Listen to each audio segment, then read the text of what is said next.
After I drop my daughter off at preschool, sometimes I come over and pick up 6-pack, 12-pack beer. You know, I've started drinking as early as 10 o'clock before.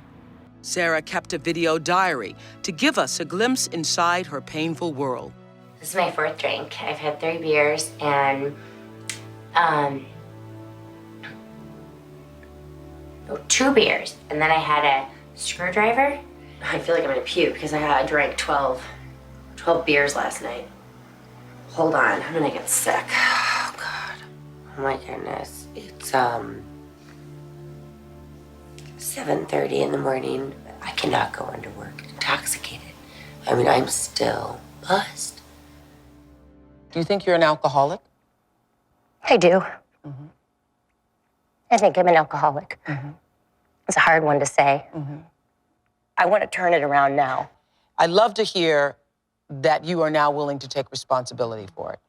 And I'm going to hold you to it. And you've said it in front of millions of people. We're going to hold you to it. Sarah checked herself into rehab after that show, saying goodbye to her children was not easy.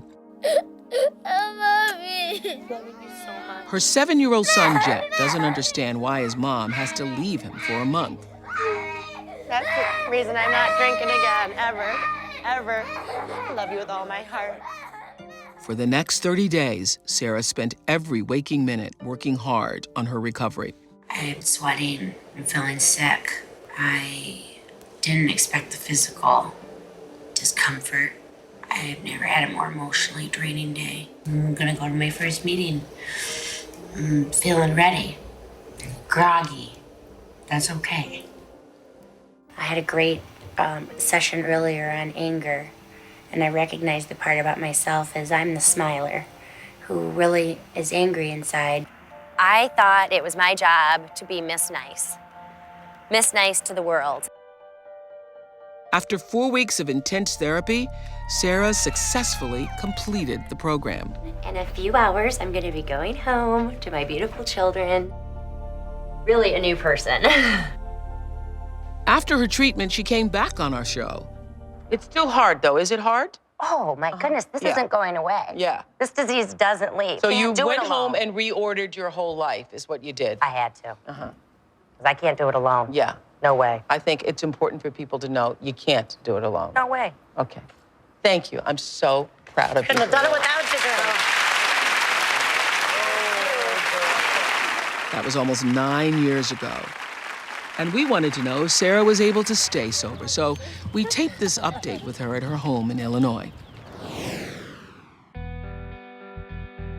The second time I was on the Oprah Show, it really wasn't about me. It was more about trying to prove myself to my family and my friends and kind of save face. Like, look at me, I'm better now, and look how healthy I look.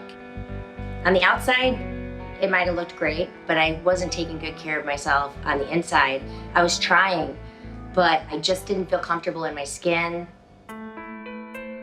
When I got back from rehab, my son had a friend who was not allowed to come over and play at the house because his mom knew I'd been on Oprah and been an alcoholic, and that hurt my son. It was embarrassing. It was really hard on me that what I'd gone through had affected them so much.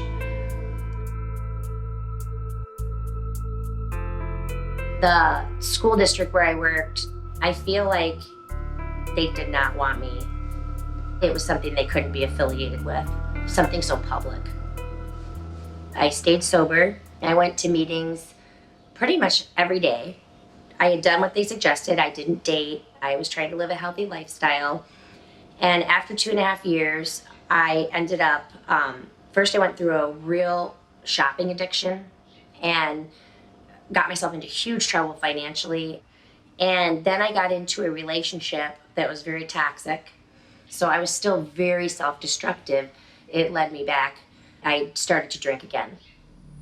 The turning point for me was actually, I would call it a nervous breakdown, for lack of a better word.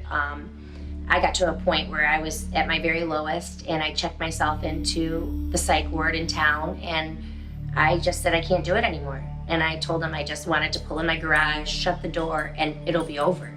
My kids will be better off without me. They won't have to deal with this drama. Because at that point, it was like, what kind of mother puts her kids through this? And that guilt and shame was keeping me really sick. At that point, I was so low, I was ready to say, hands up, I surrender, and I'll try these medications for bipolar. I'm tired of this. And the meds worked quickly.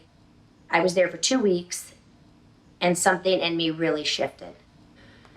And this time it was like, I don't want to prove anything to anybody. I want to do this. I deserve this. And something self-destructive in me started to be quieted. I cleaned the house, cleaned the blinds, like all the dust off of them. My kids are doing great.